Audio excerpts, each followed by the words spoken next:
We have the most activity we've ever had. I'm making a speech tomorrow night, and you'll be hearing me say that. I mean, it's going to be a long speech because we have so much to talk about. This is madness. He's flailing. He's a punch-drunk boxer. I just don't see a strategy or a plan whatsoever, and that's pretty par for the course with this administration. Not only has he increased and improved our economy, but he's also used it in other ways. He has made sure and actually negotiated world peace. Well, it is a high-stakes speech, the State of the Union address, maybe more so this time. The Associated Press writes it this way: how President Trump will use his State of the Union address to sell skeptical midterm voters on his plans. The president and his party appear vulnerable, with polls showing much of America distrusts how Trump has managed the government in his first year back in office. In addition, the Supreme Court last week struck down one of the chief levers of his economic and foreign policy. Though Trump is expected to focus on domestic issues, his intensifying threats about launching military strikes on Iran over its nuclear program cast a shadow over the address. With that, let's bring in our panel tonight. Fox News political analyst Guy Benson, Matthew Continetti, scholar at the American Enterprise Institute and Wall Street Journal, opinion columnist, and Democratic strategist Adrian Elrod. All right, Guy, there is a lot riding on this speech. Oftentimes, State of the Union addresses are laundry lists of what you want to get through, but there's just a lot to cover here. Well, he's warning us that it's going to be long. So, already. Yeah. Buckle up tomorrow night. It could be a lengthy evening. And there is a lot to say because I think the country would like to know, if we're going to attack Iran, what exactly is that plan? I think Congress would like to probably have some insight into that as well. But a poll that I saw today from another network showed that the overwhelming issue that people want to hear about is the economy and affordability. And as we've been saying now for months, I think the administration has a pretty good story to tell on that. Not completely, but pretty good overall. Getting that message out to the American people and having it align with their actual experience is going to be the sweet spot if it happens for Republicans. I just wonder how many persuadables are going to be watching the speech, taking in the words, and maybe changing their opinion based on a lengthy State of the Union. That's a key question. There has been back and forth about that issue of affordability. Take a listen. Do you notice? What word have you not heard over the last 2 weeks? Affordability. Because I've won.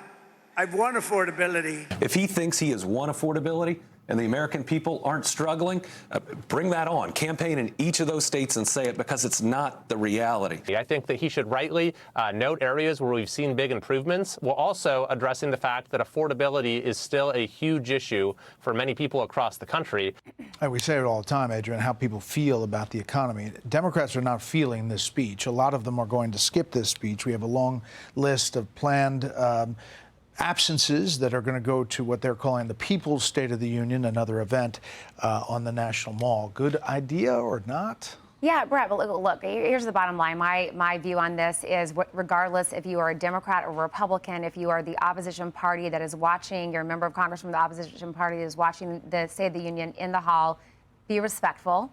I think there are a lot of people right now in America who are frustrated with Donald Trump. They feel like he has not done a good job dealing with the economy, dealing with affordability. They want to tune in and listen to what he has to say. But be the adults in the room, no matter who you are. Don't stand up. Don't do some of these like crazy charades that we've seen in the past. Last year. We saw it with President Biden, and we saw it with President Trump too. So let's just, if you're going to be there, if you want to boycott it, fine. But if you're going to be in the room, be an adult, listen to what he has to say. Yeah. So maybe they've decided they can't do that, and that's why they're going to leave. Republicans did it to President Biden too. So let's be clear. Matthew, you know, the administration, when you talk to them, they're saying, hold on, it's coming. Here comes the growth, and people are going to feel it. Q1, Q2. And getting Americans to buy into that, I think, is part of this speech. Yeah, the president has to continue this feeling of economic momentum and the policy wins he's put up on the board. I think a lot of people right now, they're looking for certainty and direction. And so the president, in his State of the Union, can offer Republican candidates across the country in these midterm elections signs of where they should be going in their own campaigns. That means really fronting the economy, saying that we understand what Americans are feeling, but here's what's in store for them in terms of the boom that Trump has generated through tax policy, regulatory policy, energy policy, and then also talking about foreign policy as well and saying, look, these are the stakes in Iran. This is the opportunity we have to truly change the governance of a regime that has done nothing but spread terror and violence for almost 50 years. You provide direction on domestic policy and foreign policy, he'll come out with a pretty good State of the Union, even if you always have to have some room for the weave when it makes its appearance in a Trump speech. Yeah, the weave, and that could add time. I'm going to go with the over. I'm with you, Guy. But listen, longest ever. I'm just going to say, if you're not, Bill Clinton used to be at 88 minutes. He used to be the longest. and you're going with the over for tomorrow. I'm betting the over. Yeah. I think it's fair. I think for non-political junkies and political nerds, I'm very much one I'll be watching regardless. I want to see the men's hockey team that just won the gold medal. At least some of them apparently going to show up. I would tune in think for a lot that. of them are. Yeah, I want to see that. I'm so stoked. Just in the past few minutes, FedEx has filed a lawsuit against the U.S. government in the Court of International Trade, seeking a full refund for all costs it paid due to the president's emergency tariffs. And obviously that comes after the Supreme Court ruling. I mean, that's interesting. And, how to unwind this. Yep, that's going to be messy. That was one of the points that Justice Kavanaugh made in his dissent. Inevitably, if you're going to throw out the tariffs, a lot of action has happened on that front now for months. How do you unwind it? Do you unwind it? And I think even the president said in that press conference it's going to take a lot of litigation, and I suspect he's right about that. Adrian? Look, if I was President Trump, I would look at what the Supreme Court ruled and say, you know what, this is my off-ramp. Tariffs have not been working. They're only causing prices to go up among American families. It's a strategy that he tried, and it didn't work. So here's your off-ramp.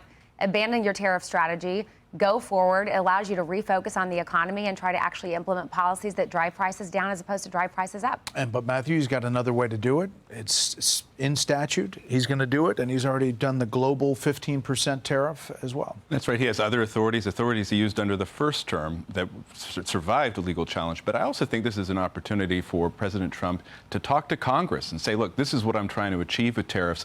Congress can be a partner here. The reason that the Supreme Court struck down the IEEPA tariffs was that the court found that Congress had not explicitly authorized tariff. It hadn't used the word in that legislation.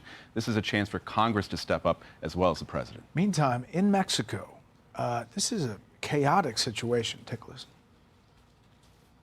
The vibes changed really fast, right? Yesterday was a beautiful, wonderful Puerto Vallarta vacation day, and then today just feels very eerie.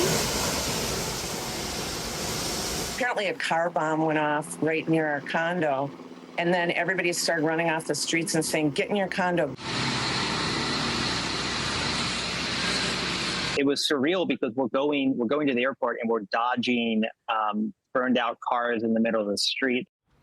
So the State Department is urging people to shelter in place. They've got a 24/7 hotline if you have American families there or you're there. Basically, this is going after the cartels, and there's a battle going on here. The U.S. helped the Mexican government take down one of the big drug kingpins. And the cartels control, to some extent, at least part of Mexican territory. Part of the sovereignty picture in Mexico is the cartels. The fact that the government pulled this off is a good sign, of course, aided by our intelligence. But, man, it is a disconcerting picture just south of our border. I think it underscores how important border security is for this country. And I think it should be clear from the Trump administration, if they haven't done so already, to send a message to the cartels: you harm a single American in this chaos, it is going to get much worse for you awfully quickly. You know, Adrian, when people look at this and you're asked about immigration, they do give the president a lot of credit for the border. Sure. And locking it down. Both parties, Democrat and Republican, absolutely. But I agree with Guy on this. I mean, what's so, I think, slightly terrifying more than your, average, I guess, drug cartel situation in Mexico is this is a place where a lot of Americans vacation. A lot of Americans have homes down there right now. And you are seeing a lot of Americans coming forward and saying, we're terrified. Please make sure we're going to be okay. All right, we'll follow it. Panel, thanks. Hey, Sean Hannity here. Hey, click here to subscribe to Fox News YouTube page and catch our hottest interviews and most compelling analysis. You will not get it anywhere else.